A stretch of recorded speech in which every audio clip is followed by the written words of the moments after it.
Deliver, deliver, deliver. Hello, welcome to PMQs on Politics Social. I am Graham Hughes. I'm probably a little bit overexposed, but that's all right.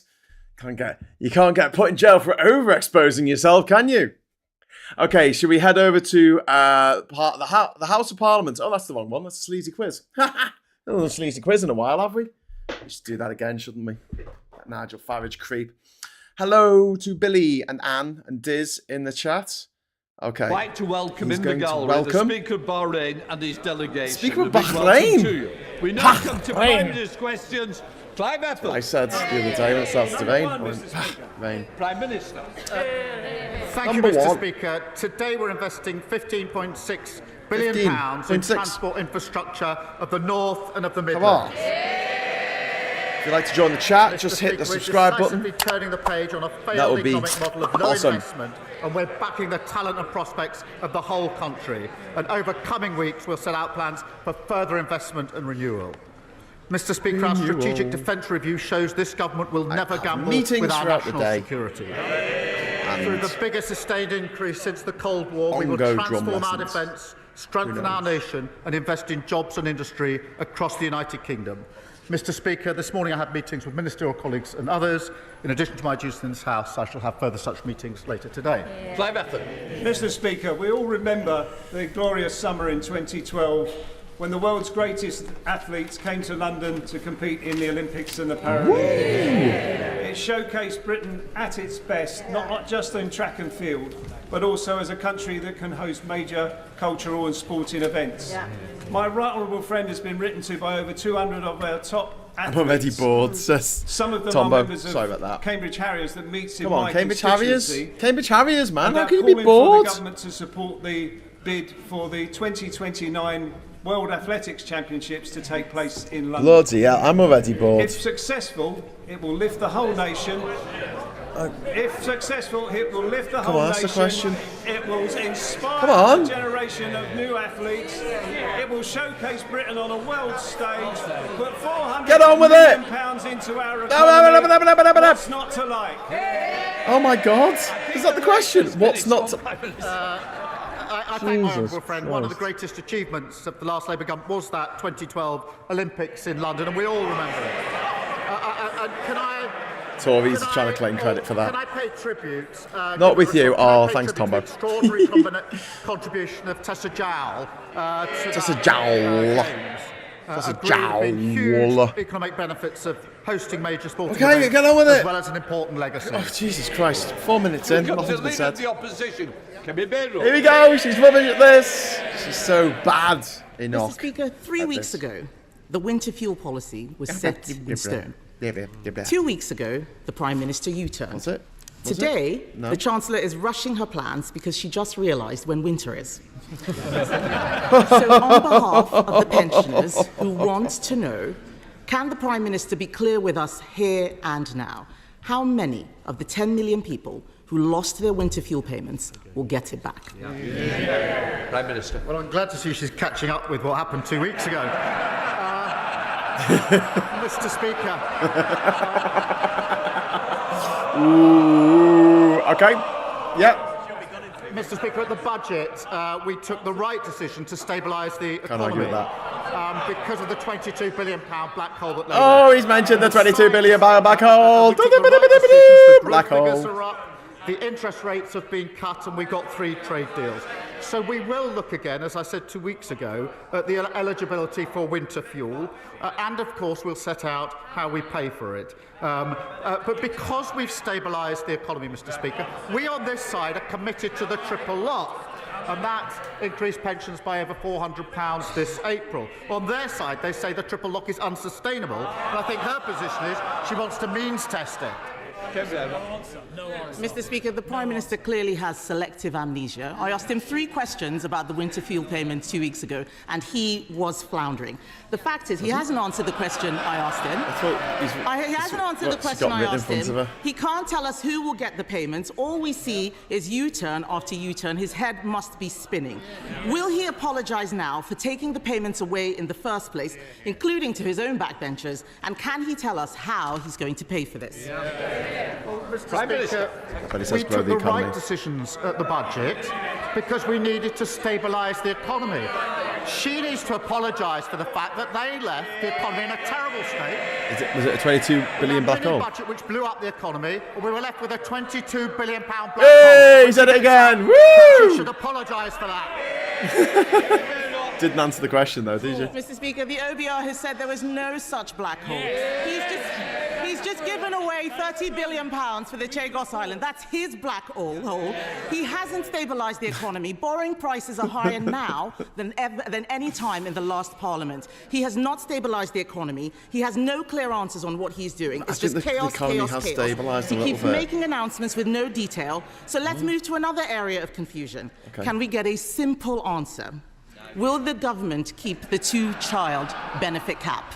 Oh my God. Mr. Speaker, I'm absolutely determined that we will drive down child poverty. That's one of the proudest things of the last Labour government. That's why we've got a task force. That's why we've got a strategy, and we'll set out that strategy in due course. But we drive child poverty down. Under them, poverty always goes up. Kemi Badenoch.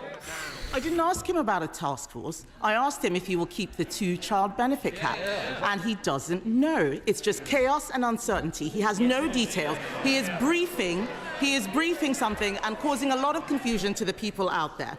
But on that two-child benefit cap, Mr. Speaker, I'll tell him this. I believe in family, but I also believe in fairness. Yes. On this side of the House, we believe that people on benefits should have to make the same choices on having children as everyone else. Yes. What does the Prime Minister believe? Yes. I believe profoundly in driving down poverty and child poverty. That's why we'll put a strategy in place. But she talks about head spinning. There's only one leader, Mr. Speaker, who's been praised this week by the Russian embassy. And if she carries on echoing Kremlin talking points like this, Reform are going to be sending her an application form for membership. Mr. Speaker. And nothing to do with the question. Mr. Speaker, I asked the Prime Minister what he believes in. He had to look in his folder to find the answer. His MPs behind him know what they believe in. He doesn't know. Mr. Speaker, he has been in government for nearly a year. Can't have kids. It's only going to get harder. You think go to a private school like she did? No chance. He's been in government only a year. It's only going to get harder and harder. The canned forced laughter, the planted questions, all of this is going to disappear because at every single point... You're asking planted questions? At every single point, things are getting worse. He has to ask Morgan McSweeney what it is that he believes in. But the fact is the chaos is being felt in the economy. The Chancellor said she would not be coming back with new tax rises, but she will have to pay for all of these U-turns which she's announcing out there, isn't she? Yeah. Prime Minister. Mr. Speaker, I'm going to look in my folder because here I've got the quote that she had on Sky News. I will read it, thank you. It's what the Leader of the Opposition says. It's worth listening to. What she said was this. Sky News, Mr. Speaker, Israel is fighting a proxy war on behalf of the United Kingdom, just like Ukraine is on behalf of Western Europe against Russia. Well, that was certainly noticed in the Russian embassy because they put out a statement saying the Leader of the Opposition has finally called a spade a spade. Ukraine is indeed fighting a proxy war against Russia on behalf of Western interests. And they went on to say the illegitimate Kyiv regime, created, financed and armed by the West, has been at it since 2014. So they endorsed, they want the detail. I've given the quote. That's what Russia said in response. She asked me what I believe in. I believe in standing by Ukraine and calling out Russia as the aggressor. Mr. Speaker, it was our government that stood behind Ukraine and led the way. Yeah, but it wasn't you. Everything he has said this afternoon is total nonsense. Took loads of money, avoiding loads the question. of money He from doesn't have from any the Russians. answers. It's disgraceful. I asked him, Mr. Speaker, about the two-child benefit cap. He's talking about the Kremlin. He's saying everything he can to distract from the mess he's making of our economy. That was your third question, not your fifth. The OECD Because the OECD has downgraded growth for the next 2 years. He can't rule out tax rises. The police chiefs are saying they don't have the money they need to keep the public safe. Just as he's releasing more criminals onto the streets. His cabinet are squabbling with each other. They've said that they've lost control of the borders, but he still managed, Mr. Speaker, to find £30 billion to give away the Chagos Islands. This is total and utter chaos. 2 weeks ago, he was crowing about his historic trade deal and how he got 0% tariffs on steel.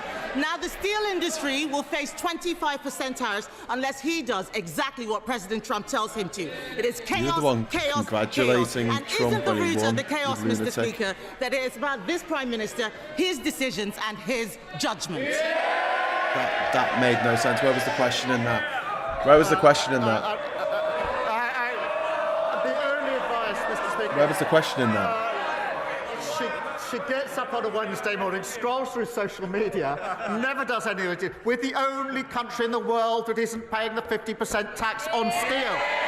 Yeah, you've just given him a gift there. That will be coming down. We are working on it to bring it down to zero. That is going to happen. Order. Yeah? Please. She's screaming Let's there. listen to the answer, even if you don't believe you're getting one. It is how the Prime Minister wishes. She opposes the US deal. She opposes the India deal. She opposes what we're doing with the EU, and she opposes Diego Garcia. That's a vital intelligence and strategic capability. Absolutely clear that legal uncertainty would compromise What a waste of her capability questions. in a very short time. No responsible Prime Minister would ever let that happen. We have secured the long-term basis for the base.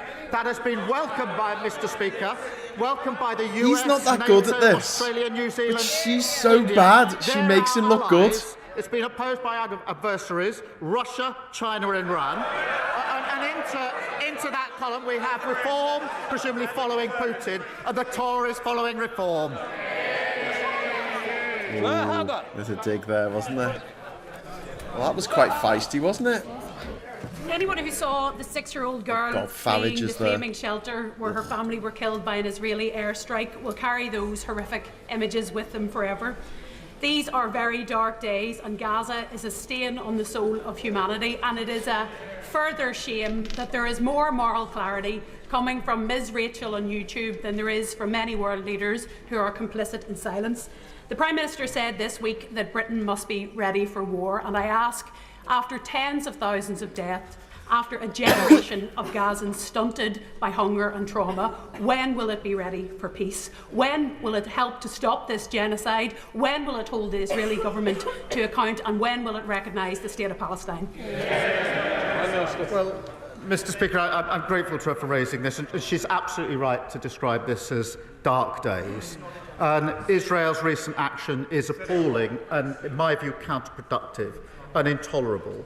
And we have strongly opposed the expansion of military operations and settler violence and the blocking of humanitarian aid. Mr. Speaker, you will have seen we've suspended the FTA talks and sanctioned extremists supporting violence in the West Bank. We will keep looking at further action along with our allies, including sanctions. But let me be absolutely clear. We need to get back to a ceasefire. We need the hostages who've been held for a very long time to be released. And we desperately need more aid at speed and at volume into Gaza, because it's an appalling and intolerable situation.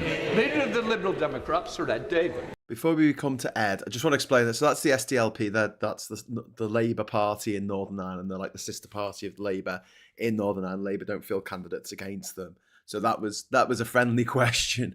Although obviously people in Ireland are very, very vocal about what's happening in Gaza, which made the fact that apparently the Republic of Ireland they voted, as did Britain somehow, voted for the Israeli entry in the Eurovision Song Contest a couple of weeks ago to give 12 points to, which is just mind-blowing to anyone who's spoken to anyone from Ireland over the last few years over how they feel about what's happening in Israel and in Gaza.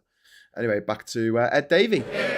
We've got some sensible questions now. Can I start by welcoming reports that the Chancellor will give winter fuel payments to more pensioners this winter, though because we still wait the details, we will reserve our full judgment. But, Mr. Speaker, can I recognise the efforts of the Prime Minister to pull out all the stops to avoid President Trump's damaging tariffs. A letter from the King offering to water down online safety laws, even trying to send the Open to one of Trump's golf courses. The Prime Minister thought he'd secured 0% tariffs for British steel, but now Trump is threatening us with 50% unless we comply with his new 5-week deadline. Mr. Speaker, this is classic Trump, changing the terms of a deal he had already agreed. Does the Prime Minister share my fear that nothing will stop Trump messing the UK around, short of bunging a few £100 million into his Trump coin? Prime Minister. Mr. Speaker, we have a deal and we're implementing it, and within a very short time I'm very confident we will get those tariffs down in accordance with the deal. And I'll come back to him and update the House in due course, and I think the House will be very pleased at the outcome of that. But because of the approach... No, wait. This is zero tariffs on steel. And he says, no, they wouldn't. Well, let's come back to this in just a couple of weeks when we've implemented it. But they obviously don't want this. We back steel, Mr. Speaker, on this side of the House. They laugh at attempts to back steel on their side of the House. That's a big part of the problem. We did sell it off. Before Ed asks his next question, there's a good point here Brett making in the chat there. Open up the embassies in the EU to process claims, take the people out of the boat to manage the process, let them work in the care sector where there are mass vacancies, skills and language. Brett, absolutely. And also make it so that if people come over here in boats, we can take them back to France to a processing centre in Calais and they can get their claim processed there. And then people aren't encouraged to make that dangerous journey in a boat. At the moment, it's the only way to claim asylum in the UK. They're not jumping any queue. There is no queue. The only queue is getting people onto the boats. Anyway, back to Ed. Well, Mr. Speaker, I had hoped the Prime Minister would be now beginning to see the sort of man that Trump is and start getting tough on him. So I think some of us realised that years ago, mate. But moving on, Mr. Speaker, I welcome the remarks of the Prime Minister on Gaza because I'm sure all of us are appalled by the latest scenes, starving people desperate for food, water and medicine met with chaos and violence. The US-Israeli programme is clearly failing. Nothing short of lifting the full blockade on aid will do. But given the Netanyahu government refuses to do that, will the Prime Minister take more decisive action today? Will he push at the United Nations Security Council for humanitarian corridors to get the desperately needed aid urgently into Gaza? Can I give him my assurance, because this is a very important issue, that we are working at pace with our allies. Great question, and I want to know the answer. Take whatever measures we can to get that humanitarian aid in. We've been doing that intensively over recent weeks, and I can give him my assurance we'll continue to do that, because that aid needs to get in at speed and at volume, and he's absolutely right about that. I didn't quite answer the question. Let's talk about a humanitarian corridor. Since the Labour government banned the cruel practice of fur farming. But the job is not done. Real fur and fur products are still being imported into the UK. This week I delivered a petition to Number 10 with over 1 million signatures calling for a fur-free Britain. My private member's bill would do exactly that. So does my right honourable friend agree it's time to close the loopholes, ban the import and sale of real fur, and finally put the fur trade out of fashion? Prime Minister. Can I thank her for her campaign? I know the Environment Minister will have heard her representations. We have commissioned the Expert Animal Welfare Committee to produce a full report on the responsible sourcing of fur to inform the next steps that need to be taken, and we're committed to publishing an animal welfare strategy later this week. Rachel. Well, that's good. Fuck fur, I don't understand Mr. why it's Speaker, necessary. My constituent Molly is a single mother caring for a child with cancer. She cannot work because of her caring responsibilities. Since January, she has tried to claim disability living allowance and universal credit, but faced constant DWP bureaucracy. This bureaucracy is continuing right up to yesterday, when she received yet another frustrating letter from the DWP about her DLA. Will the Prime Minister assure Molly and others like her that his government is doing all that it can to help, and visit Tiverton and Minehead to see these challenges firsthand and work with me to find a solution? Another great question from the... I wish the Lib Dems were the official opposition. I can thank her for raising this case. There's so much more sorry stuff to hear about done. Molly's situation. We are improving the lives of those that need it, but what I'll do with her permission. The Secretary of State, the DWP, has just said to me, I'll look into the case. So if she could provide the details, I'll make sure that it gets proper attention and that we can deal with the particular problems she's raised. Like I'm this. grateful to her, Starmer, and I'm sure Molly loads is of for raising cases. it. And I hope now we can take the action that's necessary. There's loads of cases. They should have to be brought up in Mr. Parliament. Speaker, in Wales, we will never forget how our steel industry was neglected by the Conservative government. It was. They made unfunded promises. Can't argue with they that. refused to make critical decisions, and they left Port Talbot on a cliff edge. So can I welcome the news overnight that this Labour government has secured an exemption for our steel industry from the latest US tariffs, a deal secured by this Labour Prime Minister? Can I ask the Prime Minister if he will take this opportunity to update the House on what further work he is doing in order to support our steel workers across Wales and across our United Kingdom? He's doing great work with the Welsh Labour colleagues to champion working people in Wales. Mr. Speaker, the United Kingdom is the only country in the world which won't be subject to the additional tariffs announced today, the only country in the world, and we are working with the US at this moment to swiftly implement the agreement that we've reached, which will see the 25% tariffs removed. We want that, they don't want that, and that's crucial. That is crucial for British jobs. We fought tooth and nail for our steel industry, saving jobs at British Steel and improving the deal at Port Talbot, and we'll continue to do so. Yeah, absolutely. Thank you, Mr. Speaker. The Prime Minister has repeatedly told this House that it is not for him or his government to determine what is and what is not a genocide. But that position is no longer tenable, because at the High Court recently, the Prime Minister instructed his lawyers to argue that in Gaza, and I quote, no genocide has occurred or is occurring. So the truth is, his government has made a determination. The question is, does he have the courage of his convictions, and will he repeat from that dispatch box what he told his lawyers to argue in the High Court, that he believes that no genocide has occurred or is occurring in Gaza? Prime Minister. Mr. Speaker, I've said that we are strongly opposed and appalled by Israel's recent actions. I've been absolutely clear in condemning them and calling them out, whether that's the expansion of military operations, settler violence, or the dreadful blocking of aid. It's completely unacceptable. We must see a ceasefire, hostages must be released, and there must be aid into Gaza. But he talks about peace and security, Mr. Speaker. Compare their party, as I understand it, at this moment of global instability, as we go into a new era, what do they want to do? They want to get rid of the nuclear deterrent, the single most important capability that we have to keep the UK safe, harming the industry and harming the country. Thank you very much, Mr. Speaker. Carnegie UK was established by Dunfermline-born philanthropist Andrew Carnegie, and they found that people under 49 are twice as likely to have been negatively impacted by the rising cost of living compared to those over 65s. Mr. Speaker, it's vital we increase opportunities for younger people and help put more money in their pocket. But sadly this week we saw the Scottish Government seek to close off an opportunity for young people by refusing to support new skills investment from Rolls-Royce, while the college sector in Scotland also warns of a funding crisis. Can I ask the Prime Minister what more he is doing to make sure young people in Scotland get the opportunities they deserve despite a failing and stagnant SNP Scottish Government? Well, I thank him for raising this. At a time of global conflict, it is staggering that the SNP policy is to block an £11 million investment for a new national welding centre on the Clyde. To block it.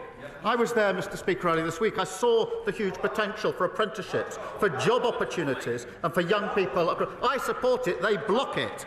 In England, Mr. Speaker, we're backing 120,000 more apprentices and £3 billion of funding as part of our plan for change. And despite the highest funding settlement in the history of devolution, they're cutting college budgets, they're blocking opportunities, they have no plan for Scotland's future.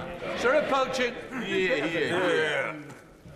Given the Prime Minister's desire to strengthen strategic alignment with our European neighbours, will he, in the interests of public safety, follow the lead of France, Denmark, Belgium and others and ban the burqa? What the fuck?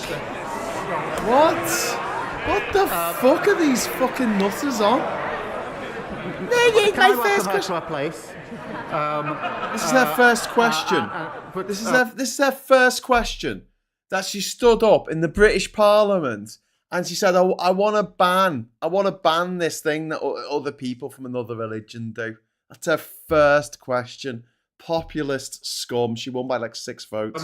I'm not going to follow her down that line, but now she is here and safely in her place. Perhaps she could tell her new party leader that his latest plan to bet £80 billion of unfunded tax cuts, there's no idea how he's going to pay for it, is Liz Truss all over again. Although, considering I think she was a Conservative member when Liz Truss was leader, she probably won't. Dr. Scott Arthur. Thank you, Mr. Speaker. During recess, I visited Scottish Action for Mental Health's Red Hall Walled Garden, which I'm proud to say is in Edinburgh South West. It has operated for decades as a therapeutic horticultural centre supporting adults with mental health problems. Like similar community mental health services across Scotland, it is now under threat. It faces potential closure due to chronic underfunding of IGBs by the SNP government. Yeah. Does the Prime Minister agree that facilities like Red Hall Walled Garden should have been a priority for the SNP when deciding how to spend the record funding settlement Scottish Labour MPs won for Scotland? This is a strategic mistake by Labour. They've had a lot of Scottish people asking questions and going on about Keir Starmer's had a go. He's had a pop at the SNP on a couple of occasions now. He just had a pop at refuck, which is fair enough. But like, really, I mean, that was only because a refucker asked a question. He should be going after Reform and the Tories, hammer and tongs. Like, why they obsess over Scotland in this way? No, not Scotland. I mean, as in the country. I mean, as in the Scottish National Party. Is particularly painful when you think that a lot of the stuff that, if you didn't know what party they were standing for, and someone who was Scottish and progressive was talking to you, you wouldn't know whether they were Labour or the SNP or Lib Dem, to be honest with you. There's a cigarette fucking paper between them. What my honourable friend describes is how health services in Scotland are utterly broken under the SNP. From people waiting too long for mental health support in his constituency to the Wishaw neonatal unit in Hamilton, which the SNP are threatening to downgrade. In 2021, the SNP said they recruit 1,000 more community mental health workers. They utterly failed to do so. If the SNP had a plan to fix Scotland's NHS, they'd have done it by now. Scotland needs a change of direction. Thank you, Mr. Speaker. Sir John Cunliffe's interim report published yesterday laid out the fundamental changes that are needed for our water sector. This is felt no more acutely than in my constituency of Chichester. We have a harbour that's in an unfavourable declining condition, and sewage is blighting our tourism industry. But with water bills from Southern Water rising by 47% for my constituents, can the Prime Minister tell them when they can expect to see the real change that this government promised and our waterways cleaned up for good? Another sensible question for the Lib Dems. Her anger and frustration at the broken water system that we inherited, with frankly appalling sewage, higher bills and executives paying themselves huge bonuses. And the era of being rewarded for failure is over. We've launched a record 81 criminal investigations into law-breaking water companies in England, introduced the Water Act with prison sentences for polluting bosses and banning unfair bonuses, and will respond to the Independent Water Commission in full following the publication of the final report. David Taylor. Thank you, Mr. Speaker. The proposed Hemel Health Campus, a partnership between the NHS and the Council, presents a perfect opportunity to deliver on Labour's commitment to neighbourhood-based care, bringing services closer to where people live, in facilities designed around their needs.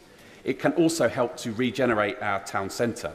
Does the Prime Minister agree with me that it is essential that all stakeholders involved in the project are as ambitious as possible and work to deliver a community hospital that builds on the services currently available and reflects the evolving needs of our town?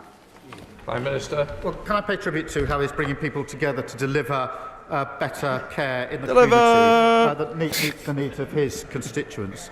The proposals for the health campus will be open to public consultation. I'd urge Stephen the Flynn. whole community. Flynn was on just into before that to this ensure the started, strongest actually. investment The case Scottish is put questions. forward.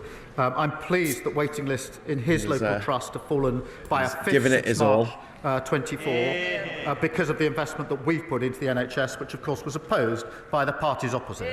Number to put together. Thank you, Mr. Speaker.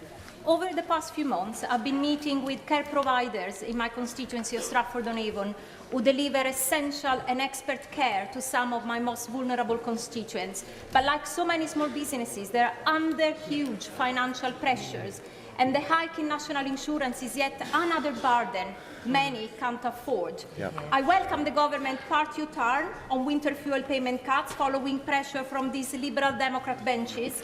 So when will the Prime Minister offer relief to care providers and other small businesses and U-turn on the punitive hike to national insurance? Yeah, small businesses and care providers, I can't argue with that. Speaker, Another sensible question from the Lib £502 Dems. million to support local authorities to manage the changes in NICs. We put £3.7 billion in additional funding for social care, doubled the Disabilities Facilities Grant, and introducing the first ever fair pay agreement for professional carers, including minimum standards for pay. But I would just gently say to her, her party opposed the budget which provides the money for the funding. You can't keep asking for more spending and oppose a budget which raises the money. Natalie Fleet. Wasn't a great answer. Thank you, Mr. Speaker. The first constituent to reach out to me was a brave bowls-over mummy who had waited 4 years, 5 months from rape to prosecution, with 3 postponements and multiple suicide attempts. I will do everything I can to use this chamber to speak out for women that are being so badly let down. How will the Prime Minister support me to make sure that when these survivors, these formidable women across the country come forward, they will get justice and there will be space in our prisons for their perpetrators? Prime Minister. Can I thank her for raising this case so powerfully and everything that she's doing on it? The case she's outlined is utterly shameful, and for far too many victims are waiting too long for justice. Mr. Speaker, we're delivering a record number of sitting days, reviewing criminal courts to speed up the hearing of these cases and have as a mission to halve violence against women and girls. She talks about the prison system. The party opposite left the prison system on the brink of collapse, routinely operating at 99% capacity because in 14 long years they only added just 500 extra places. We will deliver 14,000 new prison places so the public are protected from these vile offenders. Thank you, John. Thank you, Mr. Speaker. The Prime Minister told us during the general election that he is a socialist. What's been more surprising is to find out in the last couple of weeks that the leader of the Reform Party might be one too. As the Chancellor puts the spending review and locks it down, will the Prime Minister please remind her of Mrs Thatcher's all too pertinent observation that the trouble is with socialism is that eventually you run out of other people's money to spend. He attended St Paul's School in London. Very, very expensive, exclusive, private school. Of course he Was it did. Kwasi Kwarteng that he replaced? And now he stands there to give lectures on economic prudence. You couldn't script it. But, Mr. Speaker, the difference between the Labour government and the parties opposite in Reform is we believe in properly costing our plans. They've got £80 billion worth of unfunded commitments. Liz Truss 2.0. Chris Webb. Thank you, Mr. Speaker. Blackpool's own boxing champion Brian Rose uses his gym to tackle knife crime, antisocial behaviour and give young people a safe space, demonstrating the significant impact of amateur gyms. Thousands of these amateur gyms up and down the country operate on a shoestring and can't afford to keep the lights on, reliant on brilliant charities like Maverick All Stars, Empires Fighting Chance and Matchroom in the Community. Would the Prime Minister join me in thanking these charities, praising the volunteers in these gyms, and will he throw a haymaker behind these gyms, giving them the knockout support they need to continue their vital work? Well, can I thank him? He's a great champion Lincoln for Job has how now just been added to the private school mafia list. Physical and mental health and confidence in young people. And the time, I have to say, given by selfless volunteers is inspiring, and we should thank them for it. England Boxing are investing £9 million in the sport, and GB Boxing will also receive more than £12 million during the next Olympic Games cycle. And I know my honourable friend will be looking forward to Liverpool hosting the inaugural World Boxing Championship, I think in September. Before we go on, I've just added Lincoln Job to the private school mafia list. He comes in at number 732, and it's in alphabetical order. He's an L, obviously. It's on first names. He comes in just after Lily Allen and Lily James, who went to Bedales and Tring Park School, respectively, and just before Linda Barker and Lindsay Hoyle, who's just talking now. There you go. Thank you, Mr. Speaker. Since July, health services in my constituency have got worse. The Chase Hospital may close. In Borden, the promised health hub has not arrived. And in Haslemere this week, we've learnt that inpatient wards are being closed because of a lack of GP cover. The Prime Minister promised hundreds of more GPs. Could he possibly send one or two of them to Farnham and Borden? Mr. Speaker, I remind myself they left the NHS on its knees. The last Labour government brought the waiting list down to record lows. They drove them up to record highs. The last Labour government had the highest possible... Just before we go on, because you need to know, Greg Stafford, he attended St Benedict's School, private Catholic independent school. So I'll be adding him to the list. Confidence with the NHS, they dragged it down to the lowest ever levels. Because of the money that we're putting in, we've done 3 million extra appointments in the first year of a Labour government. That's the difference Labour makes in power. He's doing that. That's the difference, isn't it? Mr. Speaker, who? The Environment Agency predicts that 8 million homes, that's 1 in 4 in England, could be at risk of flooding by 2050. Pinto but despite this, Dashinsky. the party opposite What a presided great name. over a tripling of the proportion of our flood defences deemed not adequate. By contrast, this Labour government is investing over £2.6 billion in new flood defences, including in the Greenway in my Hendon constituency. Does the Prime Minister agree with me that it's a shame that not all parties share this government's determination to keep homes safe from flooding? Prime Minister. I thank him for highlighting this, because the party opposite left our flood defences in the worst state on record. It's prisons, it's NHS, it's the economy, it's flooding. Every single thing they touched, they broke. Greg Stafford's already on the list. £2.65 million to build and maintain flood defences, and that means 52,000 more properties will be protected by March of next year. Mr. Speaker, Glastonbury is experiencing a notable increase in antisocial behaviour. St John's Church was recently forced to close its doors after gravestones were reportedly used as counters for drug transactions. Constituents Peter and Melanie told me that people have been targeted when collecting their pensions with demands for money, leaving them feeling scared and overwhelmed. The lawlessness is deterring tourists, and business owners have told me trade is suffering. As visitors start to arrive ahead of the Glastonbury Festival, could the Prime Minister reassure my constituents that he will give the police the additional resource that they need to tackle this threatening and menacing behaviour to reduce the devastating crime wave sweeping through the town? Well, she's absolutely right to raise this, and antisocial behaviour massively impacts on individuals and their communities, and that's why we're introducing 13,000 new neighbourhood police and giving them better powers, respect orders, so they can actually deal with what they see on the streets effectively. It's very important we take this seriously. David Burton-Sampson. Thank you, Mr. Speaker. So before we go on, Sarah Puchin, she went to private school as well. That was the disgusting Runcorn MP who just stood up and said that they should ban the burqa.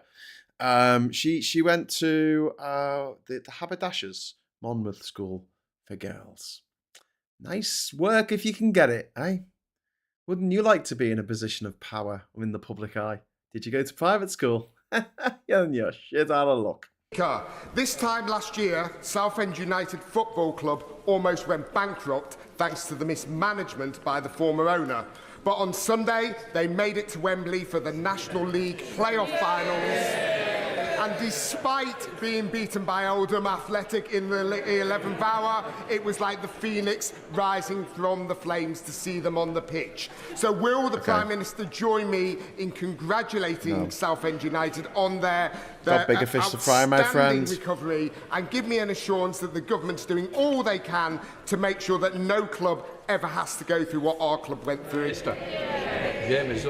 Let me congratulate Southend on what was an incredible achievement. Commiserations for the final result. One of the police officers on my team, Mr. Speaker, is an ardent Southend supporter, so I know all about the team and the plans and the stadium and what it means. But I should also congratulate Oldham, of course, for that victory as well. Thank you.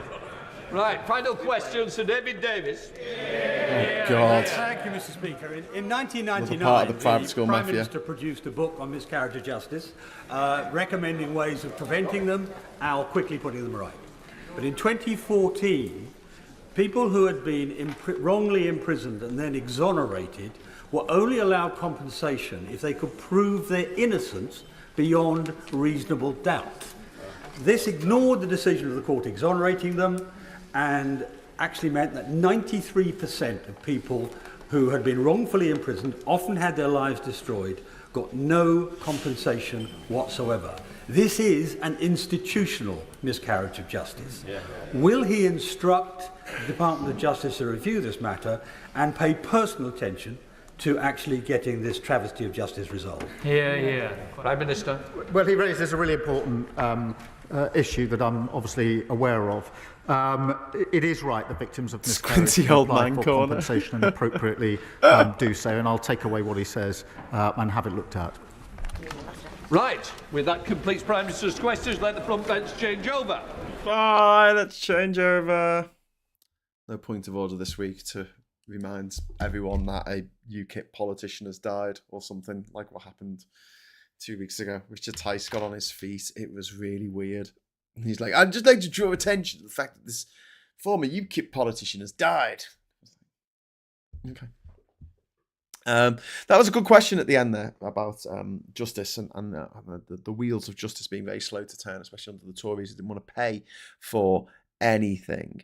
Nothing about Labour's trans genocide, says Vendetta. No questions asked about trans issues at all, which is a bit unfortunate considering it is Pride Month this month and you would expect someone to have used that as a launch pad to talk about trans rights. But unfortunately, with the exception of Kate Nash, no one wants to talk about it because they think, oh, that'll be the end of my career if I stand up for trans people.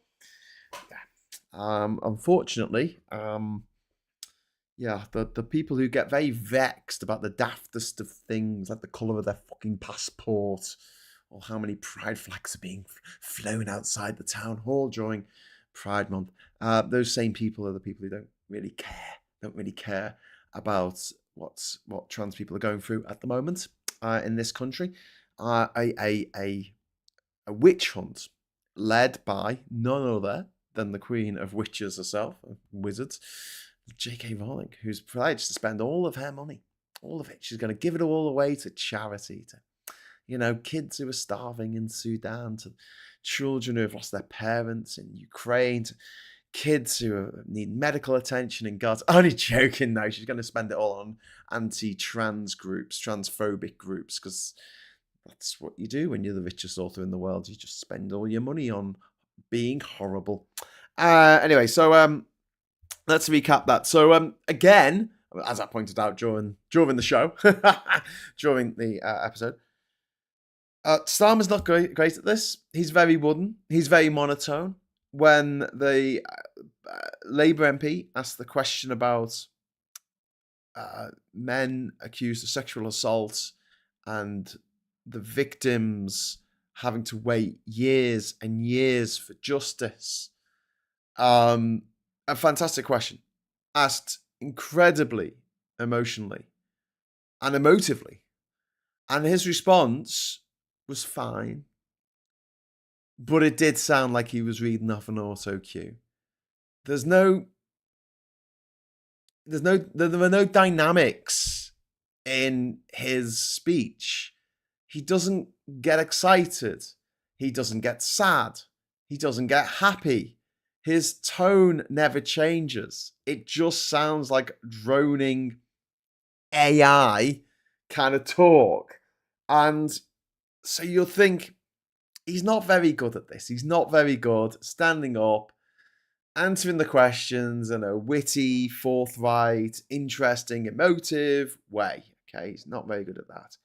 And you'll think that would be a black mark against his character in the job that he has got. As Prime Minister, he has to stand up each week in front of the whole chamber of up to 650 MPs. No, not that many actually attend, but they could. He's got to defend the actions of his government. But Kemi Badenoch is so awful at her job as the head of the opposition. I mean, you just see them in the back. You can see the Tory MPs behind her, just with the head in their hands, just going, "Oh my God, make it stop." She had 6 questions. The first 2 she wasted on the winter fuel allowance. It's already been said that they're going to means test it to a higher level, because that was the complaint that everybody had.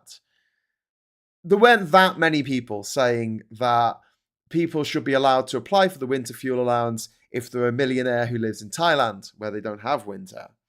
I mean, very few people were arguing that. Most people were saying, yes, it should be means tested, but it should be a much higher bar. So not 10.5 grand or 11 grand or whatever it was a year. It needed to be higher than that. So it needed to be 15 or 20, right? Or even like a gradated scale. So that between, so you get the full amount up till 11,500 or whatever that was set at, and then it gradually decreases up depending on how much money you extra on top of that you actually get. But she wasted 2 questions on that. She then wasted a question and a half on the 2-child benefit cap, which the Tories support.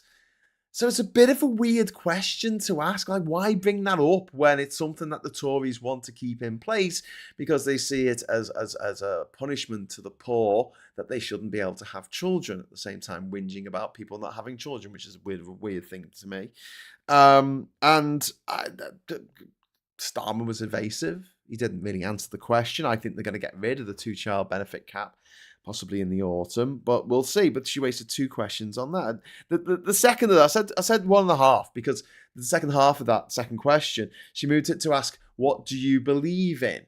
And it's like, what would you answer that question? What do I believe in? Oh, fairness, justice, the ability of Christopher Nolan to make a decent film where the soundtrack's possibly too noisy and you can't understand what the actors are saying. I believe in that. I believe in scientific rigor. That's not the same as just believing everything you're told that a boffin has said, apparently in the newspaper. Boffins say, no, actually, the process of scientific investigation and methodology, in the beautiful words of the Royal Society, on nobody's word. You don't take it. I believe in that.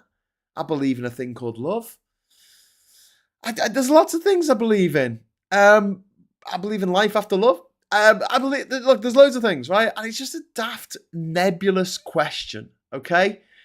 The Prime Minister's questions should be, and this is where the Lib Dems are really good at this, they should stand up and say, we are not happy about something in Britain today.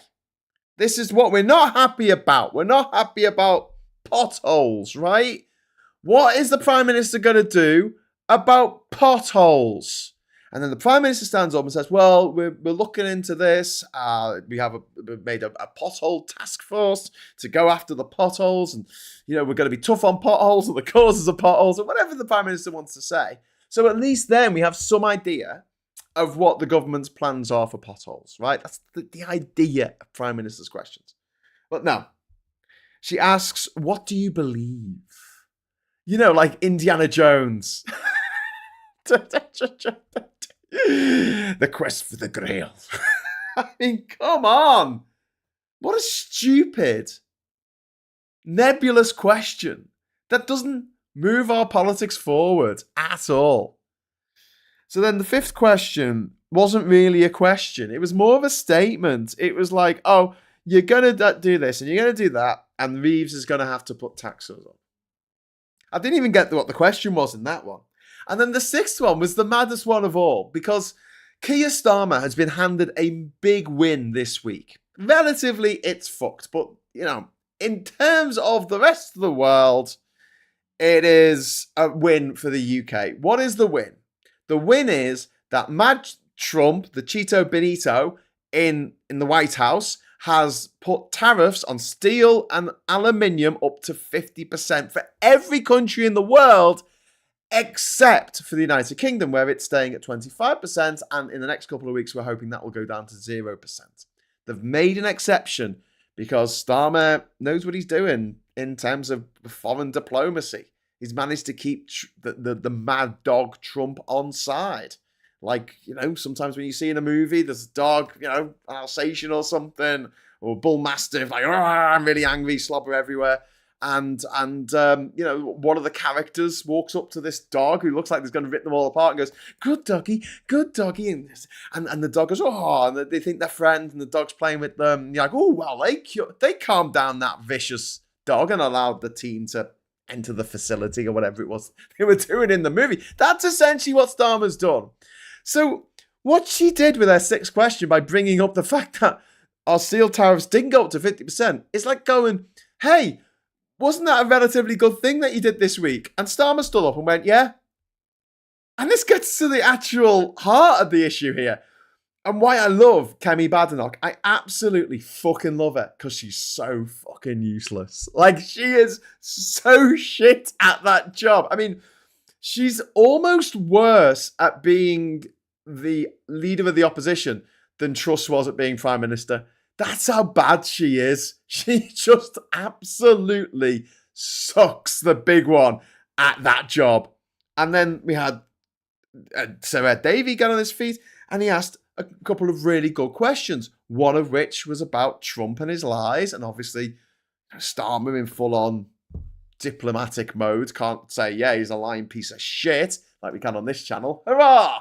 And then we got, and then his second question was about Gaza, which needs to be asked about humanitarian corridors, getting aid into Gaza, much needed aid into Gaza. There's 2 million people in Gaza who are at risk of not being here in a few months' time if things continue the way they are. So that is a really, really important question. Meanwhile, Kemi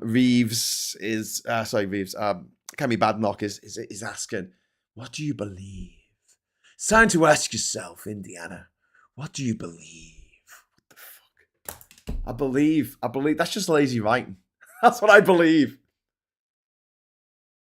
Anyway, I'll jump into the chat for a little bit. I'll stay on till 1 o'clock. Not got any super chats, so you know no one's put 50p in the idiot. So I will end it. I will end it.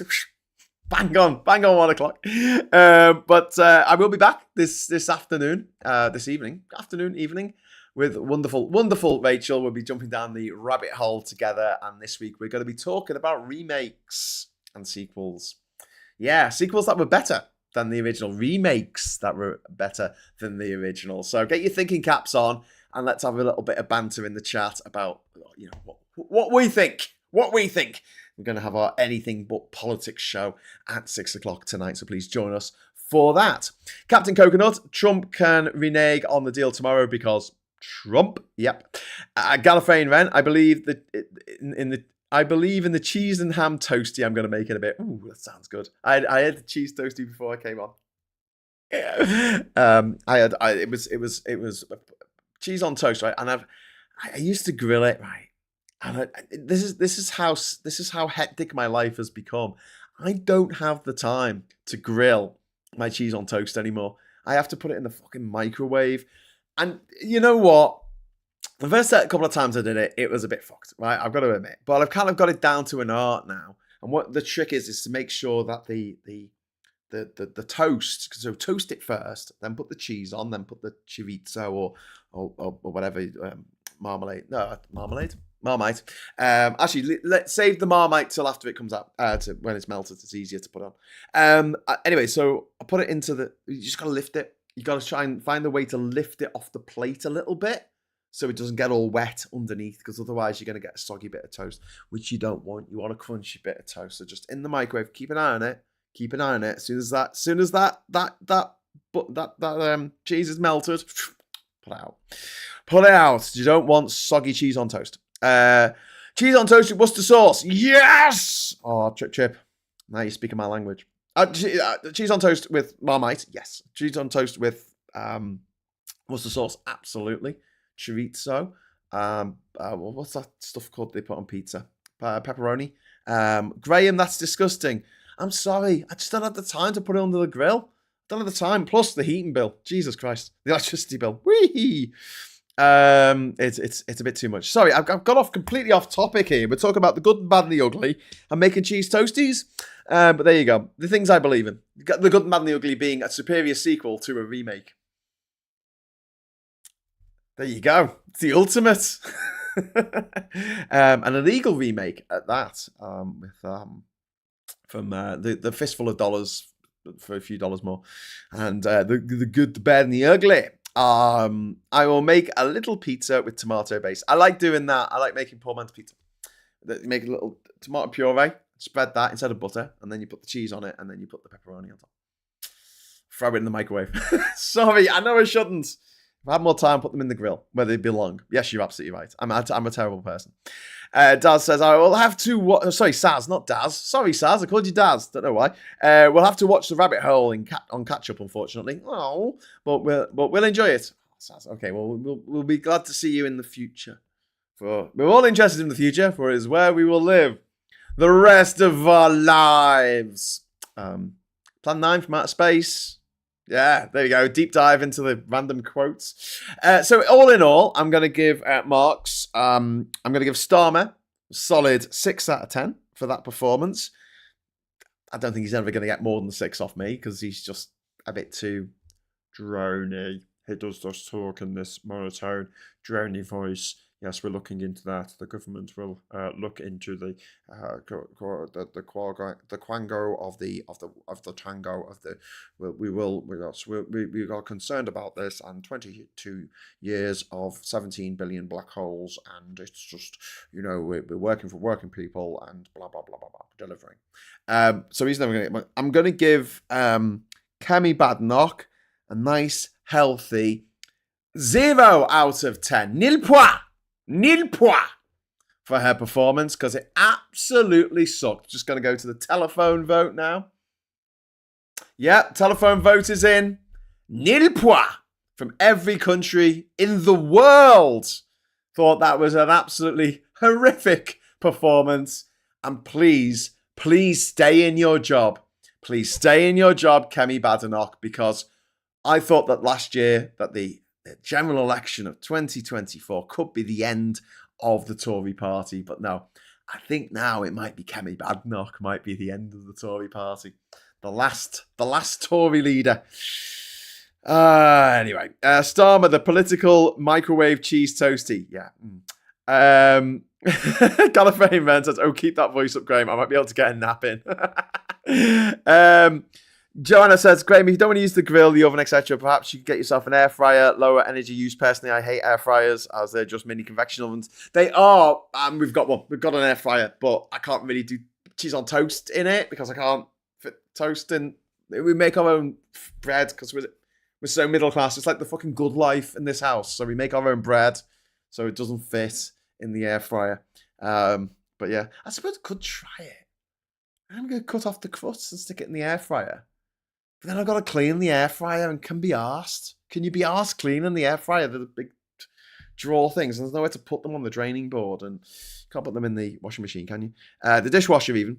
Does Reservoir Dogs count as a remake? It's a remake of a scene turned into a film. No, I don't think Reservoir Dogs does count as a remake because it was a scene that he shot himself. And in the same way that THX 1138, the George Lucas film, That was based on a short that he had made, so it's kind of a remake of the short, but it's not the same thing. It's not the same thing. I did a short called Day of the Jackanapes many moons ago, and that is the basis for a feature film that I've written called Beat Rock City. Well, Beat Rock City is a huge, sprawling epic set in a city where everything is about the music, and it's set in this perpetual 1940s film noir style, film noir rock and roll. You know you're gonna love it. That it wouldn't be a remake. It wouldn't be a remake. I don't think. Anyway, nice one today, Graham. Oh, thank you, Victoria, and you. Nice one to you as well for saying. So I'm going to bugger off now because it's 1 o'clock. Hey, and I like to be punctual. Got another 7 seconds, 5 seconds, another 4 seconds. Right, I'm almost over time now, and I've done 1 hour. Okay, clocked in. Time to clock out. So thanks so much for joining us this afternoon on PMQs with Graham Hughes. I'm going to give Ed Davey 8. I'm going to give him 8 out of 10. Well done, Ed. You only get 2 questions. I wish you got 6. What can I say? Got a soft spot for Ed ever since he fell off that board into Lake Windermere, which is full of shit. So, that's like dangerous sports. That's like the equivalent of doing a bungee jump or a skydive or something. So well done, Sir Ed. And yes, the Lib Dems have not showered themselves in glory in the past, especially when they teamed up with the fucking Tories to give us austerity. But then, if we live in the past, we'll never be able to plan for the future. So, I'll be back at 6 o'clock with Rachel for the rabbit hole, and then I'll be back tomorrow morning. If you can't make it for that, I'll be back tomorrow morning, bright and early, 9 o'clock, even though I'm planning to stay up all night watching horror films with Ben Chambers tonight. But I'll try and be up for 9 o'clock for Morning Brew with me, Graham Hughes. Hope to see you then. And in the meantime, I'll say thank you very much for watching. Thanks for the chat. Give us a like on the way out. Give us a like. Go on. Do it. Like. Thank you. And until next time, like I say, have a great rest of the day. Hello, good evening, welcome, and